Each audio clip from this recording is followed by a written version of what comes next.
Welcome back to Ignite Math. In this lesson, we learn how to use halving in multiplication. Halving is split the number into two equal parts. 8 multiplied by 5, put 0 with 8 and half it. Halving of 80 is 40. 8 multiplied by 5 is 40. 23 multiplied by 5, put 1 0 with 23 and halving of 230 is 115. 47 multiplied by 5, put 1 0 with 47 and halving of 47 is 235. 68 multiplied by 5, put 1 0 with 68 and halving of 680 is 340.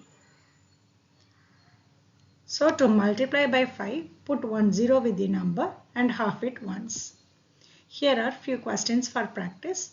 Pause the video, solve it and cross-check your answers with the key. Thank you.